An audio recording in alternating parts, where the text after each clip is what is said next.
पिछले एक साल से शाहिद खाकान, मिफ्ता इस्माइल और मुस्तफ़ा नवाज खोखर की सरबराही में जिस नई सियासी जमात की तश्कील की कयास आराइयाँ हो रही थीं, बिल आखिर उस जमात के लॉन्च का ऐलान कर दिया गया है। मगर दिलचस्प बात यह है कि इलेक्शन से पहले जो रहनुमा दूसरों को मनाते नजर आए और पार्टी की लॉन्चिंग में जल्दी पर जोर देते रहे, अब वही सियासी रहनुमा यानी मुस्तफ़ा नवाज खोखर इस नई जमात से गायब हो गए हैं। जुमेरात को इस नई सियासी जमात अवाम पाकिस्तान की तश्कील के हवाले से शाहिद खाकान अब्बासी और मिफ्ता इस्माइल ने एक्स पर एक वीडियो पोस्ट की, जिसमें आवाम को पाकिस्तान में करप्शन, महंगाई, गैस और बिजली की महंगी कीमतों, सिफारिशी कल्चर समेत दीगर अहम मसाइल पर सवालात उठाते देखा गया।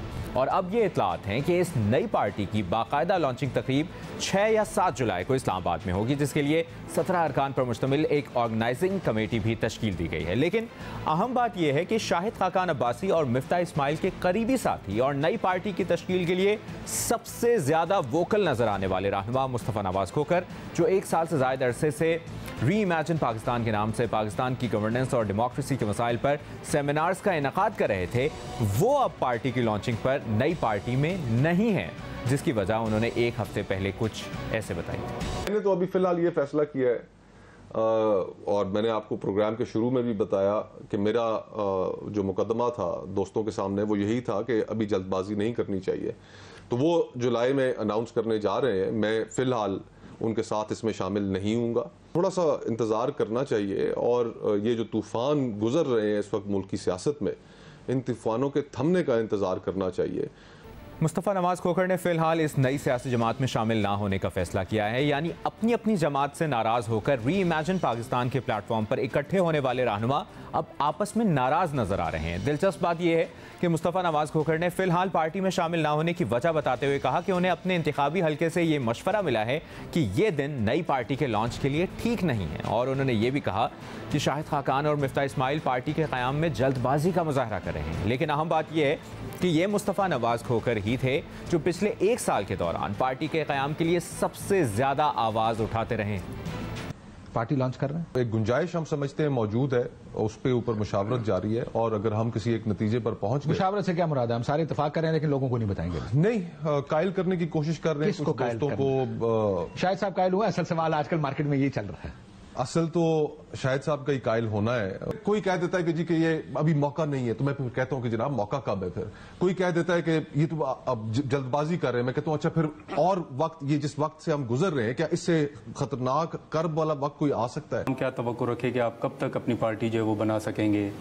बस देखते हैं, इसी महीने इंशाल्लाह सितंबर खत्म हो गया, अक्टूबर शुरू हो गया, तो शायद हो सकता है इसी महीने इंशाल्लाह आने वाले इंतखाबात से कबल आप पार्टी का ऐलान कर देंगे। मेरा ख्याल है कि इलेक्शन से पहले करना चाहिए। मुस्तफ़ा नवाज खोखर इस नई सियासी जमात का फिलहाल हिस्सा क्यों नहीं बन रहे और शाहिद खाकान अब्बासी और मिफ्ता इस्माइल की नई पार्टी क्या वाकई अवामी मसाइल को हल करने की सलाहियत रखती है और क्या नई जमात में शामिल होने वाले सियासी रहनुमा किसी उसूल की बुनियाद पर पार्टी में शामिल हो रहे हैं या ये अपनी जमात से एडजस्टमेंट ना होने पर नाराज रहनुमाओं का प्लेटफॉर्म है? इस पर और दीगर अहम सवालात पर बात करेंगे पार्टी के बानी रहनुमा मिफ्ता इस्माइल साहब ने हमें ज्वाइन किया। बहुत शुक्रिया आपके वक्त के लिए मिफ्ता इस्माइल साहब। आप सेक्रेटरी तंजीम कमेटी अवाम पाकिस्तान हैं। सबसे पहले तो आपको इस नई सियासी जमात पर बहुत बहुत मुबारक हो।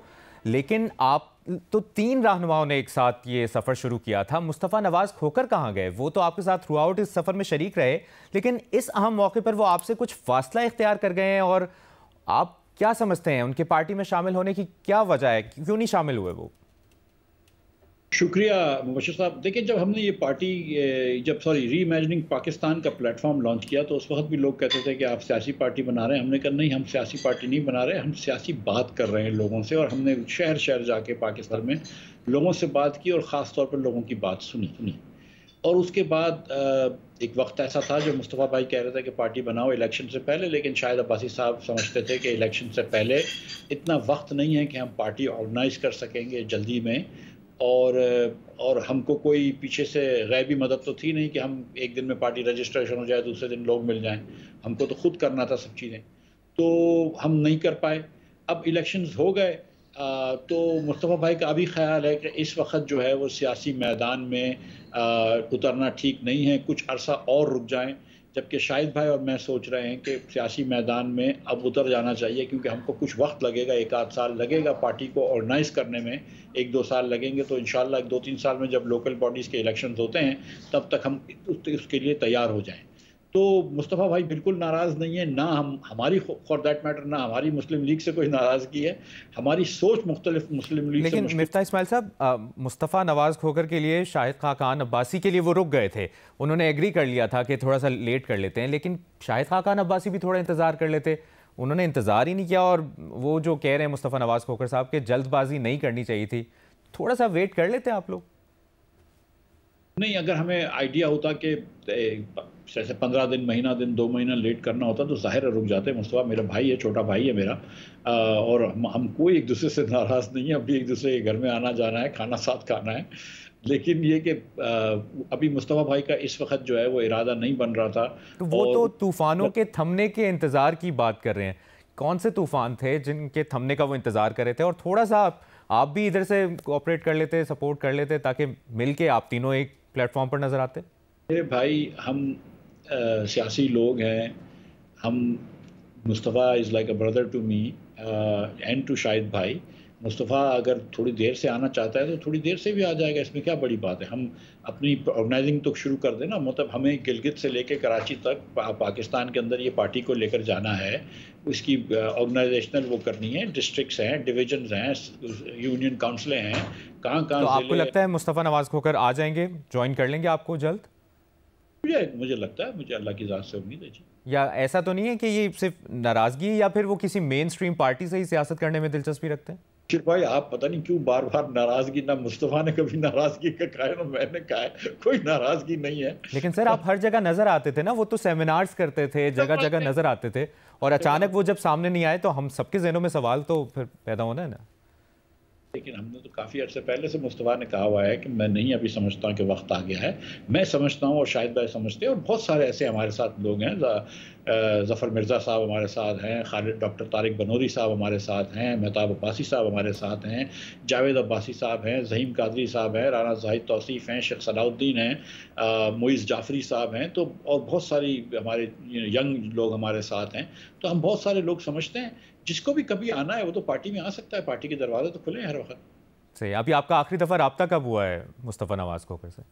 बस ईद के दिन फ़ोन किया था, ईद की मुबारकबाद देने। तो उन्होंने पार्टी लॉन्च होने पर यकीनन मुबारकबाद दी है या नहीं दी? पार्टी उसको पता है कि लॉन्च हो रही है। अभी पार्टी 6 तारीख को लॉन्च होगी, 5 तारीख की रात को उसके घर पे खाना भी खाऊंगा मैं। सही। अच्छा, ये कहिएगा, अवाम पाकिस्तान एक सियासी जमात के तौर पर लॉन्च की जा रही है, जिस तरह आप बता भी रहे हैं, लेकिन क्या इसमें सिर्फ अपनी अपनी जमातों से नाराज रहनुमाई इकट्ठे होंगे या कुछ नए नामवर नाम भी सामने आएंगे? भाई मैं और शाहिद अब्बासी बिल्कुल मुस्लिम लीग से नाराज़ नहीं हैं। मियाँ साहब हमारे बड़े हैं, हम उनकी बहुत इज़्ज़त करते हैं, बड़े वज़ेदार और अच्छा आदमी हैं। हमारी सिर्फ मेरी और मुस्लिम लीग की माशी पॉलिसी के आइडियाज़ में बहुत फ़र्क है। मैंने इकनॉमिक्स में PhD कराया, तो माशी पॉलिसी के बारे में मुझे बहुत मेरे it's close to my heart. Shahid भाई की भी और मुस्लिम लीग की सियासी राहें मुख्तलिफ हो गई। इसका ये मतलब नहीं कि हमारी दोस्तियाँ ख़त्म हो जाती हैं या हम एक दूसरे की इज़्ज़त नहीं करते। आज भी मुस्लिम लीग में बहुत सारे लोग हैं, अयाज सादिक साहब हैं, एहसन इकबाल साहब हैं, परवेज़ रशीद साहब हैं, जो मेरे भाइयों की तरह हैं, बड़े भाइयों की तरह हैं, जिन्होंने बड़ी मेंटरिंग करी है मेरी मुस्लिम लीग में, और मैं ज़िंदगी भर इनका एहसानमंद हूँ। शहबाज शरीफ साहब और मियाँ नवाज शरीफ का भी हूँ कि इन्होंने इतना मुझे मौका दिया। तो ये ऐसी बात नहीं है कि किसी से नाराज़गी है, ना हम नाराज़ लोगों की कोई पार्टी है। हमारी एक सोच है, हमारी एक सोच है कि पाकिस्तान के अंदर एक पाकिस्तान जो कि 1994 तक 1995 तक जनूबी एशिया में सबसे अमीर मुल्क होता था, आज जनूबी एशिया के अंदर अफगानिस्तान के अलावा सबसे पीछे रह रहा है। तो ऐसी क्या हमारी हुक्मरानी गलत है कि जिसकी वजह से ये हो गया? तो पहले हमको ये एडमिट करना पड़ेगा कि हमारा निज़ाम फरसूदा है, हमारी हुक्मरानी ठीक नहीं है। हमने ये मुल्क सिर्फ अशराफिया और उनके बच्चों के लिए बनाया हुआ है, और मिडिल क्लास, सैलरीड क्लास लोगों को आगे बढ़ने का मौका नहीं दे रहे। तो ये जब तक नहीं देंगे मुल्क आगे नहीं बढ़ेगा। जब तक आप लोगों को अमीर नहीं करेंगे मुल्क अमीर नहीं होगा। अच्छा, और नजरियाती तौर पर जिस सोच की आप बात करें, जो आप लोगों की एक विजन है आपका, कौन सी सियासी जमात से आप लोगों का वो विजन मैच करता है, आपको क्या लगता है? और आने वाले वक्त में हमने हमेशा देखा सियासी इत्तेहाद भी होते हैं, तो हम देख सकते हैं कि पीपल्स पार्टी से आप लोग इत्तेहाद करेंगे, या नून लीग से इत्तेहाद करेंगे, या PTI से आने वाले वक्त में? मेरे भाई अभी तो दुकान नहीं खुली, आप मुझसे पूछ रहे हैं कि सेल कितने की लगाओगे। गुजारिश मेरी ये है कि देखें, अगर किसी पार्टी से हमारा 100% या 80% या 90% भी एग्रीमेंट होता तो हम वो पार्टी ज्वाइन कर लेते। अल्लाह ताला की मेहरबानी से सारी पार्टी में मेरे दोस्त हैं, और सब पार्टियों ने मुझे ऑफ़र करी थी, सेनेट की सीटें भी ऑफ़र की थी। तो हमने ये, और हम अगर मैं और शाहिद भाई मुस्लिम लीग में होते तो दोनों वज़ीर होते आज, तो हमने तो खुद ये चूज किया है कि नहीं, हमको हमारी सियासत करनी है। हम ये समझते हैं कि इस मुल्क ने हमारे ऊपर बड़े एहसान फरमाए हैं, और आज अगर हमारी कुछ शोहरत है, हमारा कुछ नाम है या हमारा कुछ शऊर है, तो वो बात हमें करनी जरूरी है।